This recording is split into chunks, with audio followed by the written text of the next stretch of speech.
Occasion ఏదైనా location ఎక్కడైనా తెలుగువారి వేడుక అంటే ఆలివ్ మిఠాయి ఉండాల్సిందే. మిఠాయి అంటే ఆలివ్.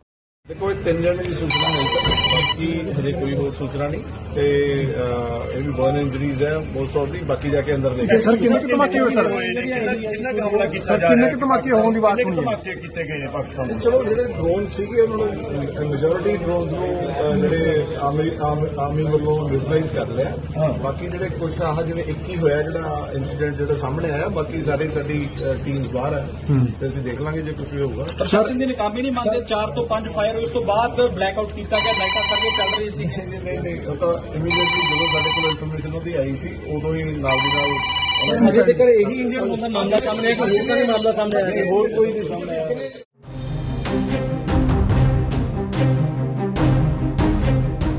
భారత్ పాకిస్తాన్ ఉద్రిక్తతల వేళ ప్రజలందరికీ ప్రభుత్వం కీలక ఆదేశాలు జారీ చేసినా కొందరు నిర్లక్ష్యం వహిస్తున్నారు.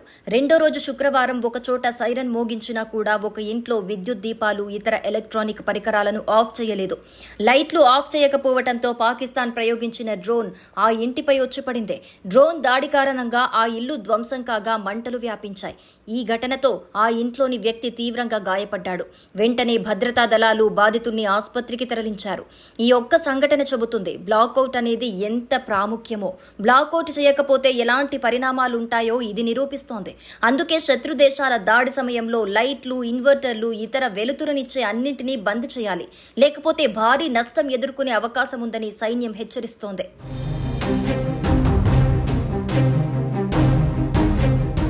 భారత్ పాక్ ఉద్రిక్తతల నేపథ్యంలో ప్రధాని మోడీ నివాసంలో కీలక భేటీ నిర్వహించారు.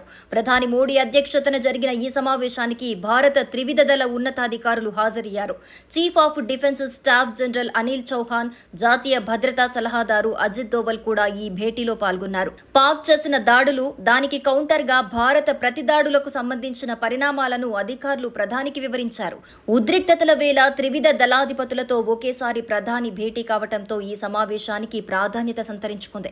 ఇక మరోవైపు టెరిటోరియల్ ఆర్మీని రంగంలోకి దించేందుకు కేంద్రం సమాయత్తమైంది. దీనికోసం భారత ఆర్మీ చీఫ్ కు కేంద్రం మరిన్ని అధికారాలను అప్పగించింది. డ్రోన్లు, మిసైల్స్ తో దాడులు చేసిన పాక్ ను భారత్ సమర్థంగా అడ్డుకుంది. ఆ రెండు విఫలం కావడంతో పాక్ మరో కుతంత్రానికి తెరతీసేందుకు ప్రయత్నిస్తున్నట్టుగా తెలుస్తోంది. సరిహద్దు ప్రాంతాల్లో దాడులు చేసి భారత్ ను ఇబ్బంది పెట్టాలనేదే పాక్ పన్నాగం. దీనితో ఆ దేశానికి అలాంటి అవకాశం ఇవ్వకుండా భారత ఆర్మీని మరింత దృఢంగా తయారు చేసేందుకు కేంద్రం నిర్ణయం తీసుకుంది.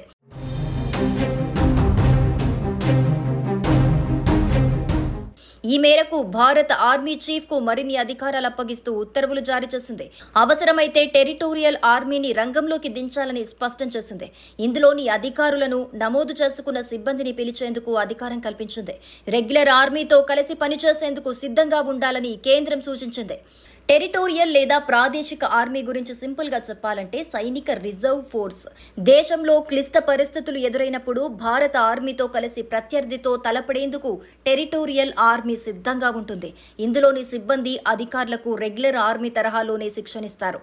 వీరంతా బయట ఉద్యోగాలు చేసుకుంటూనే వాలంటీర్ గా సైన్యంతో పనిచేస్తుంటారు. 1948లో భారత టెరిటోరియల్ ఆర్మీ చట్టం ఆమోదించారు. ఆ తర్వాత 1949లో అధికారికంగా ప్రారంభమైంది. ప్రస్తుతం దాదాపు 50,000 మంది వరకు ఈ ఆర్మీలో ఉన్నట్లుగా సమాచారం. వీరంతా రెగ్యులర్ ఆర్మీలో భాగమే అయినప్పటికీ నిరంతరం సైన్యంతోనే ఉండరు. అవసరమైన సందర్భాల్లో కథన, ప్రకృతి వైపరీత్యాల్లో రంగంలోకి దిగుతారు.